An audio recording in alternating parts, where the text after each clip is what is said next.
हम फिर से लेकर आ चुके हैं आप लोगों के लिए शाम की सभी ताज़ा और बड़ी खबरें। एक एक कर आपको सारी खबरों की जानकारी देंगे आज देश दुनिया में क्या कुछ हो रहा है। दरअसल सबसे पहली जो बिग ब्रेकिंग निकल कर आ रही, जी हाँ, एनआरसी और सीएए में पीछे हटी सरकार। जी हाँ, मोदी को लगा बड़ा झटका, इसके बारे में आपको विस्तार से बताएंगे। वहीं पर दूसरी बिग ब्रेकिंग में हम आपको बताएंगे किसानों ने फाड़ा बिल। जी हाँ, दरअसल आप लोग बता दें मोदी के काले कानून के खिलाफ हुए पूरे किसान। आप लोगों को बता दें कि यहाँ पर कल 29 संगठनों की बैठक हुई थी, जिसके चलते अब किसानों ने बिल फाड़ दिया है। जी हां, इसके बारे में आपको विस्तार से बताएंगे। वहीं पर तीसरी बिग ब्रेकिंग में हम आपको बताएंगे मोदी ने कटवाई पूरे देश की नाक।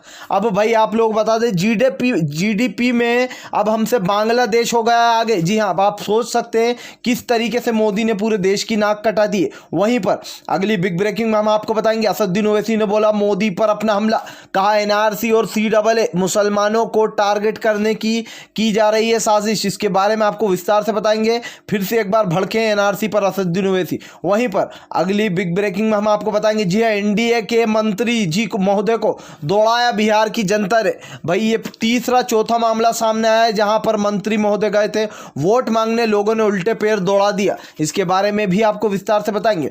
वहीं पर अगली बिग ब्रेकिंग में हम आपको बताएंगे, जी हां, दरअसल आप लोग बता दें विधानसभा चुनाव को लेकर, जी हां, फिर से एक बार तेजस्वी ने हमला बोला है मोदी सरकार को। कहा एनडीए और बीजेपी की सरकार को जड़ से मिटा देंगे, देश की जनता के लिए हार्मफुल है। इसके बारे में आपको विस्तार से बताएंगे। वहीं पर अगली बिग ब्रेकिंग में हम आपको बताएंगे, जी हां, पंजाब के कैप्टन अमरिंदर, उन्होंने जो है अब किसान बिल को लेकर बड़ा हमला बोला है मोदी सरकार पर। कहा काले बिल को पूरी तरीके से रद्द कराया जाएगा। जी हां, हाथरस की बेटी को नहीं दिला पा रही है बीजेपी की सरकार इंसाफ। इसके बारे में आपको विस्तार से बताएंगे। वहीं पर अगली बिग ब्रेकिंग में हम आपको बताएंगे सीबीआई की हाथरस के परिवार से 8-8 घंटे पूछताछ। लोगों ने उठाए सवाल, कहा आरोपियों से सवाल ना पूछते हुए जिनकी बेटी के साथ, जी हां, ये सब हुआ है, उन्हीं से 8-8 घंटे सीबीआई कर रही है पूछताछ। अब आप खुद सोच सकते हैं केंद्र सरकार और सीबीआई फिर से एक बार साबित कर दिया है कि क्या करती है। वहीं पर अगली बिग ब्रेकिंग में हम आपको बताएंगे, जी हां, दरअसल आप लोग बता दें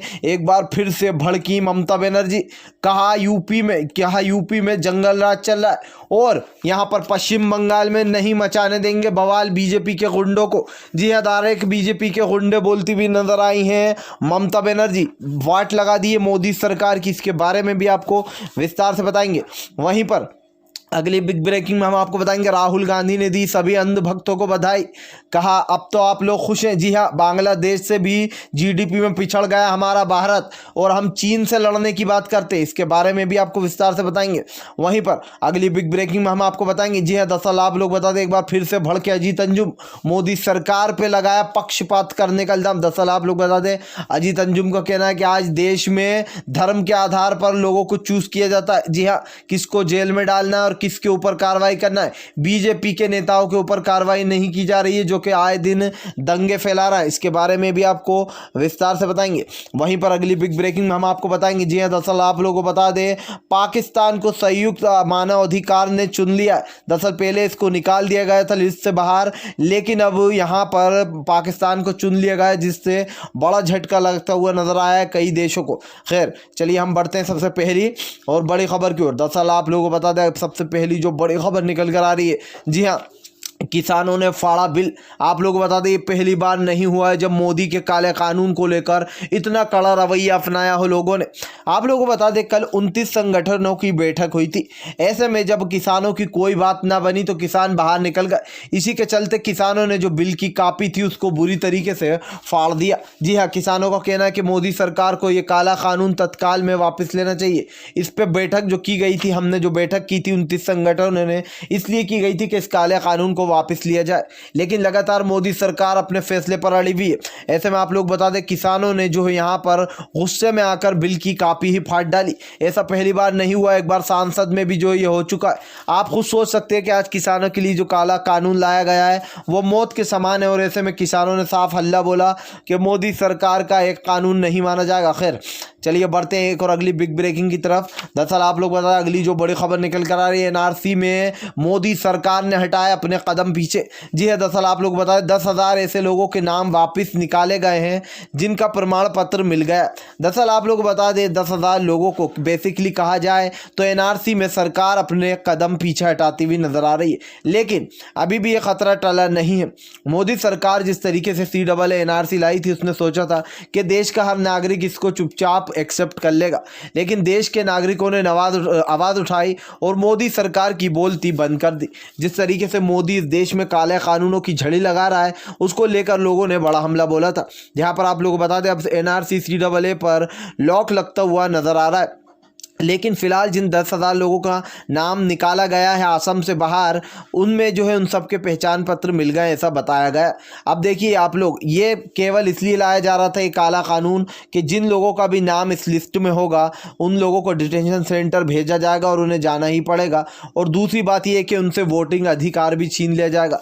और ये मोदी सरकार इसलिए कर रही है सिर्फ ताकि वो आने वाले जो वोट हों, जो हिंदुत्व फैला रहे हैं, वो सिर्फ और सिर्फ बीजेपी की सरकार को वोट दें। और ज़्यादातर इसमें मुसलमानों को टारगेट किया जाएगा, सभी मुसलमानों को उठा लिया जाएगा। हालांकि ये सिर्फ बहाना है, मुसलमानों के जरिए उन लोगों को भी बाहर फेंक दिया जाएगा जो बेचारे गरीब हैं, उनको कोई जात और धर्म से कोई फर्क नहीं पड़ता। ये सिर्फ दिखावे के लिए हिंदू मुसलमान किया जाता है, उसके बाद हिंदू भाइयों को भी टारगेट करती है बीजेपी की सरकार।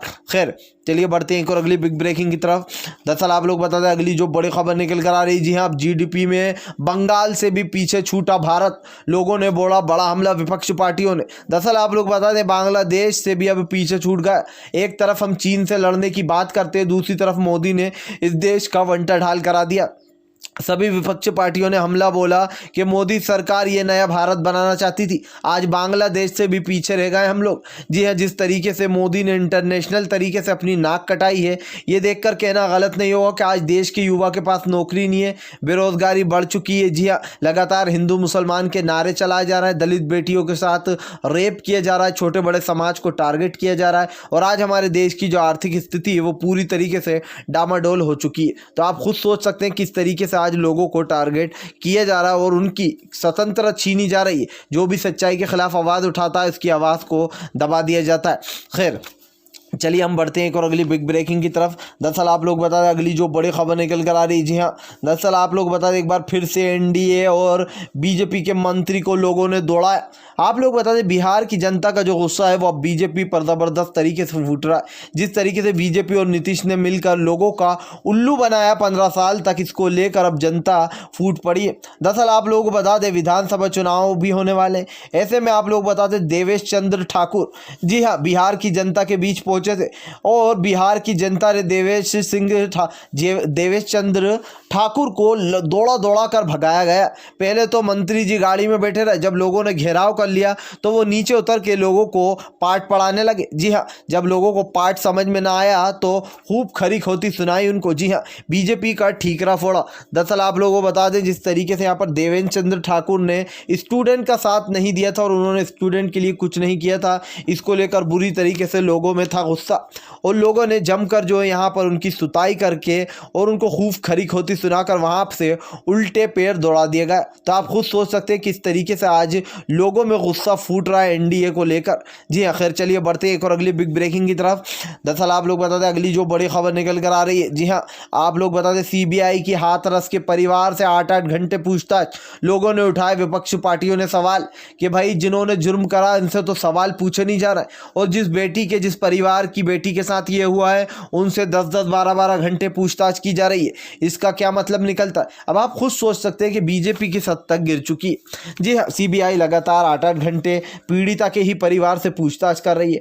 ऐसे में यहाँ पर साफ साफ बताया जा रहा है कि उन लोगों को बचाने की कोशिश की जा रही है जिन लोगों ने भी ये कांड किया। आप खुद सोच सकते हैं किस तरीके से यहाँ पर बार बार जो है यहाँ पर उस हाथरस की बेटी के परिवार को टारगेट किया जा रहा है। कभी डीजीपी कर रहा है, कभी डीएम कर रहा है। तो आप जिस तरीके से ये सब लोग मिलकर पीड़िता के परिवार को टारगेट कर रहे हैं, आने वाले समय में ये लोग दरअसल आप लोग बता दें बदलाना चाहते हैं बयान। एक बार अगर लड़की घर वालों का बयान बदल जाएगा तो जितने भी दोषी हैं वो सब छूट जाएंगे। ऐसे में इसीलिए जो यहाँ पर बार बार उनके ऊपर प्रेशर बनाया जा रहा है। आप लोग बता दें इस पर बुरी तरीके से भड़कते हुए नजर आए अखिलेश यादव। उनका कहना है देश की बेटी को इंसाफ तो मिलने निकलने से रहा, क्योंकि मोदी सरकार लगातार दे रही है, बीजेपी वाले ही मिलने जा रहे हैं जिन्होंने किया है कांड। अब आप खुद सोच सकते हैं कि सरकार किस हद तक नीचे गिर चुकी है। खैर चलिए बढ़ते हैं हम एक और अगली बिग ब्रेकिंग की तरफ। दरअसल आप लोग बता दें अगली जो बड़ी खबर निकल कर आ रही, एक बार फिर से भड़के अजीत अंजुम। कहा मोदी सरकार ने छीन ली लोगों की आज़ादी। आज देश में हिंदू मुसलमान हो रहा है, आज देश में लोगों को बोलने की आज़ादी नहीं है। जी हाँ, जो भी कोई कुछ आवाज़ उठाता है सच के खिलाफ उसके ऊपर कार्रवाई होने लगती है। अजीत अंजुम ने पूछा क्या बीजेपी नए हिटलर के रूप में आई है? जी हाँ, लेकिन हिटलर का तो अंत हो गया था। अजीत अंजुम ने कहा इसका भी ज़रूर अंत होगा। दरअसल अजीत अंजुम ने कहा जिस तरीके से देश में घटनाएं बढ़ती जा रही हैं और देश में जिस तरीके से काले कानून लाए जा रहे हैं, मुसलमानों को पीड़ित किया जा रहा है, मुसलमानों को टारगेट किया जा रहा है हर जगह पर, यह हमारे देश के लिए काफ़ी बहुत ही बुरी बात है। क्योंकि आने वाले समय में जिस तरीके से हमारे देश की आर्थिक स्थिति बिगड़ती जा रही है, इसको लेकर ज़बरदस्त तरीके से भड़कते हुए नजर आए हैं अजीत अंजुम।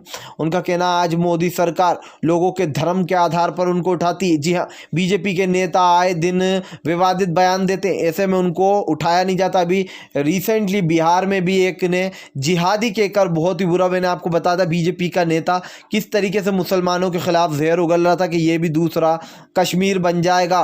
तो जिस तरीके से यहाँ पर बीजेपी के नेता जहर उगलते हैं, चाहे वो कपिल मिश्रा हो या बीजेपी के और भी दल्ले नेता जिनको बीजेपी सेफ कर कर रखती है, बचा के चलती है, वो फिर से एक बार यहाँ पर चढ़ गए हत्थे। जी हाँ, अजीत अंजुम ने कहा कि आज पात्रा जैसे लोग जो कि जहर उगल कर लाइव डिबेट में लोगों की जान ले लेते हैं, मोदी सरकार ऐसे लोगों के साथ है। जी हाँ, यही है वो नया भारत जो कि मोदी सरकार लोगों को देना चाहती थी। आज देश में बेरोजगारी फैल चुकी है, जीडीपी नीचे गिर चुकी है। जी हाँ, छोटे छोटे देश हमसे आगे निकल रहा है। यही था हमारे इंडिया का नया सपना, या फिर मोदी सरकार देश को बर्बाद करने के लिए ये सपना देख रही थी। खैर चलिए बढ़ते हैं एक और अगली बिग ब्रेकिंग की तरफ। दरअसल आप लोग बता दें अगली जो बड़ी खबर निकल कर आ रही है, चंद्रशेखर रावण ने बोला बीजेपी पर बड़ा अपना हमला। कहा हाथरस की बेटी को इंसाफ दिलाने के बजाय इस चीज को हिंदू मुसलमान का रूप दिया जा रहा है। जी हाँ, बीजेपी की सरकार हिंदू मुसलमान के बिना नहीं चल सकती। दरअसल आप लोग बताएं चंद्रशेखर रावण ने बड़ा हमला बोला, जिस तरीके से उनको टारगेट किया गया और उनकी पार्टी को इस हाथरस कांड से जोड़ा गया। कहा गया कि विदेशी फंडिंग मिल रही थी चंद्रशेखर आजाद की जितने भी पार्टी के लोग हैं, और वो उस दिन वहां पर पाए भी गए थे। तो इसको लेकर चंद्रशेखर ने बड़ा हमला बोला। उनका कहना योगी सरकार का जंगल राज बन चुका है यूपी।